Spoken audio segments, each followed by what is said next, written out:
Northwood fans, welcome. We got another preview of the fall sports season coming up here.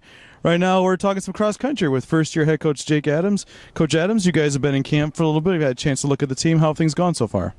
Things are going well so far. We've got a much bigger team than we've had last year. We've got 6 freshmen on the men's side and 2 on the women's. Hopefully all those will be contributors. But depth and experience are 2 things that we added this year. When you look at your team, let's talk about the men first. Kind of actually both teams, there's one runner that kind of sort of looks like is going to be your clear-cut number one from the group that's come back last year. Marcus Rogers had a really strong year last year. Is he going to be your number one? How has he looked so far? Marcus is in the best shape of his life. He looks now better than he did at this point last year. We've got a couple freshmen. We've kind of broadened our horizons with the recruiting this year. We've got 2 international students. We've got a young man from Clio who's going to be a good runner for us. But the way it's looking right now, Marcus will still be our number one, with Grant Goodspeed and Mike Todd both kind of battling for that position with some of the new people. You mentioned Grant Goodspeed Sr. You do have some veterans back, though. How have the older runners kind of taken because you got a lot of young runners, like you mentioned, especially on the men's side. How have the older runners kind of guided the young runners so far?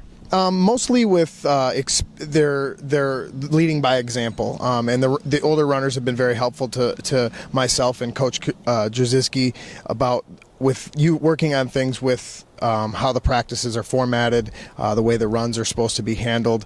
So they've been very, very vital in the transition, and also been very helpful with the young people and how things are done here.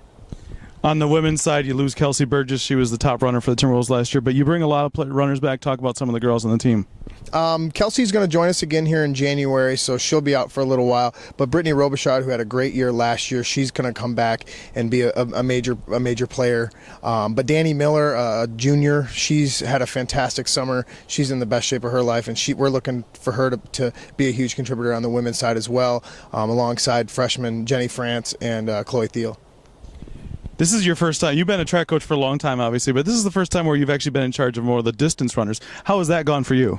It's been an interesting transition. Coach Ken was a coach at Saginaw Valley when I was there. I've been around a lot of good distance schools, whether it be Corunna with Coach Gordon Aldrich, and Coach Ken and Jim Nesbitt at Saginaw, and then my mentor Scott Cook when he was here at Northwood. I've been around a lot of the distances, so a basic understanding is what I had, and then learning the more scientific approach from Coach Ken has really helped with the transition. Well, the GLIAC, both sides, again, loaded. I mean, Grand Valley is a perennial national championship contender on the women's side, and they're always right there on the men's side. And I'm sure the GLIAC is going to be really tough once again this season. Absolutely. I mean, Grand Valley, Hillsdale, some of those other schools, Wayne State, the regional rankings just came out this last, I think, Tuesday, and I believe there were 8 or 9 schools in the top 15 in the region from the GLIAC. But hopefully this year, with our depth and our experience and some of the other things we've kind of changed, hopefully we'll make a mark in the GLIAC and more importantly the regional. You guys actually open up on Friday this week to start your season. What are you hoping for? I mean, early season, obviously goals are a little different, but this first meet, what are you guys hoping to accomplish? Just improve. I mean, we're training through this meet, so just to get the athletes an idea of where they're at, give us an idea on how to coach them. Some of our internationals have run cross country the traditional American way, so we're going to just kind of give them a feel for the race, let them know where they're at, and hopefully give them some confidence moving into the season. Well, Coach Adams, good job, by the way. Congratulations coming on. Good job on getting the job, and good luck this season. Thank you. And thank you for watching.